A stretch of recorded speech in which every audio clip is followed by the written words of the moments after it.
There was no miracle in Paris, no heroic comeback for Arsenal, and no more lingering doubts about PSG. The French giants delivered a textbook semi-final performance, composed, efficient, and ruthless, to send the Gunners crashing out of the Champions League. Saka was the spark of hope, and painfully the one who snuffed it out.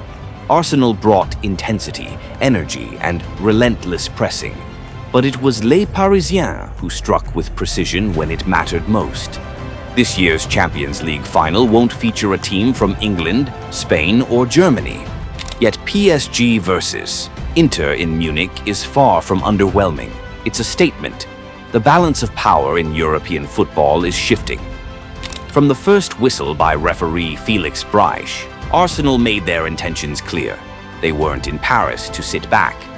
In stark contrast to their cautious approach in the first leg, Mikel Arteta's men came out flying. High tempo, aggressive pressing, and wide overloads, especially down the flanks, where Martinelli and Saka repeatedly tested Hakimi and Mendes. Within the opening 10 minutes, Arsenal had already fired 3 significant shots. Declan Rice's header went inches wide after a timber cross. Martinelli twice forced Donnarumma into action. But the biggest scare came from Odegaard, whose venomous low drive toward the near post was tipped wide by Donnarumma's fingertips. PSG, though, didn't flinch. They've been here before. They weathered the early storm by dropping deep, maintaining tight lines, and waiting patiently for their moment.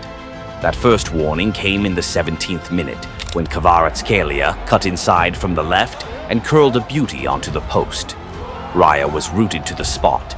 Arsenal had been flying, and just like that, the momentum began to shift. Then came the punishment. In the 27th minute, a seemingly harmless situation turned costly. Declan Rice misjudged the ball and then fouled Kvaratskhelia near the edge of the box. Fabian Ruiz seized the opportunity with a stunning half volley from distance, a thunderbolt that left Raya no chance. Despite having an XG twice as high as PSG at that point, Arsenal found themselves behind. Because knockout football isn't about domination, it's about moments, and PSG owned them. The second half saw Arsenal throw everything forward, playing with the desperation and fire of a team on the edge. More pressing, quicker passes, everything channeled toward Donnarumma's goal. But the issue wasn't desire. It was execution in decisive moments. And then, disaster. In the 72nd minute, Thomas Partey got caught dawdling just outside his own box. PSG pounced.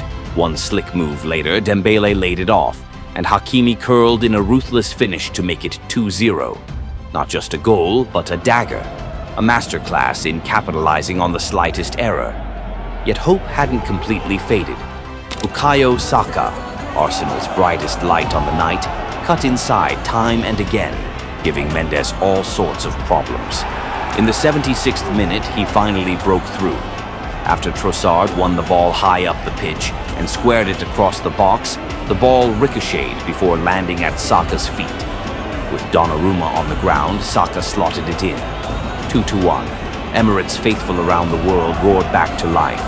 But fate, cruel as ever, had one more twist. Just minutes later, Saka had the chance to level the tie. Donnarumma spilled a cross after charging out. The goal was wide open. Saka had time. He composed himself and skied it. A moment frozen in disbelief. A slip of the boot, a slip of destiny, and with that, the dream was gone. PSG advanced to the final in Munich, where Inter Milan await. Modern football is no longer just about 22 men on the pitch. It's a high-stakes chess match between brilliant minds in the dugout, where strategy, timing, and psychology dictate who survives. And at the Parc des Princes, Luis Enrique showed exactly why he remains one of Europe's most tactically astute minds. Rather than replicating the possession-heavy approach from the first leg, PSG ceded control to Arsenal, not out of fear but by design. They invited pressure to exploit the spaces left behind Arsenal's high-pressing line. Within Enrique's fluid 4-3-3 setup, the midfield trio of Fabian Ruiz, Ruben Neves, and Vitinha constantly rotated roles. Vitinha dropped deep to break the press, Ruiz tucked inside to create overloads in the middle, and Neves relentlessly closed down to regain control.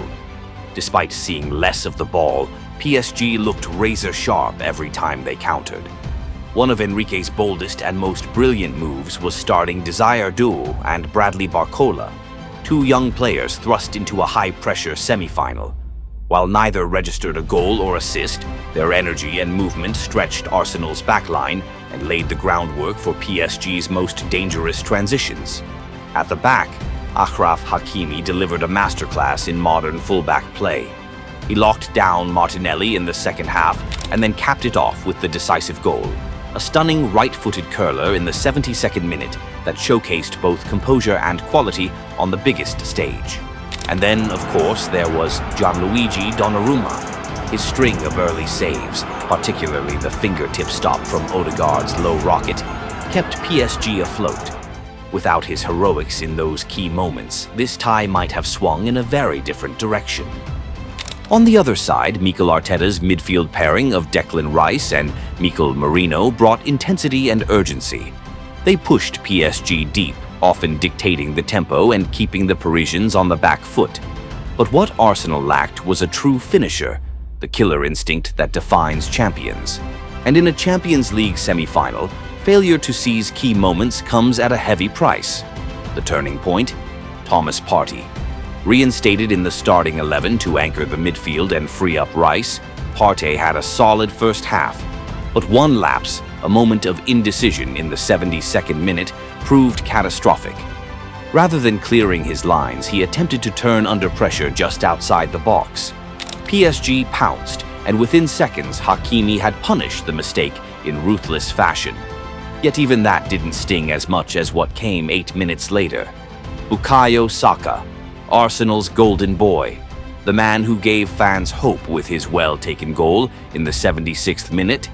But when presented with a near-open goal just 4 minutes later, after Donnarumma mishandled a cross, Saka ballooned his shot over the bar. From that moment on, it felt like Arsenal's fate was sealed. Then there was the inexperience of Miles Lewis-Skelly. While decent in the first half, he became a liability after the break.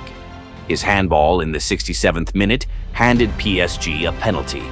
Though Vitinha missed, the momentum had shifted. Asking a teenager to bear such weight in a Champions League semi-final? A huge gamble by Arteta, and one that may haunt him. And finally, a tactic that symbolized Arsenal's desperation. Long throw-ins by Thomas Partey. 11 of them launched directly into PSG's box, and not one resulted in a goal. In matches like this, over-reliance on basic methods often exposes a lack of creative spark when it's needed most. After 2 thrilling semi-final legs, European football now braces for a Champions League final like no other. PSG versus Inter Milan. It will be the first ever meeting between these two clubs in a UEFA competition, and a collision of contrasting philosophies. Inter, under Simone Inzaghi, are the embodiment of Italian precision. Lethal from set pieces, methodical in build-up, and defensively disciplined. Paris Saint-Germain, under Enrique, have become masters of adaptation. They can dominate when necessary, but aren't afraid to be pragmatic when it counts. This could be PSG's moment. Gone are the days of relying on individual brilliance from the likes of Neymar, Mbappe, or Messi. This is a team now, balanced, mature, and battle-tested. Names like Donnarumma, Neves, and Hakimi are not just supporting acts. They are difference makers. Crucially, PSG didn't just reach the final. They grew into it, beating Liverpool with a dominant second leg and edging past Arsenal with cold-blooded efficiency. 2 victories, 2 styles, 1 statement. This is not the old PSG. PSG bring the flair. Inter bring the steel. Munich will witness not just a final, but a showdown between ambition and experience, between evolution and tradition.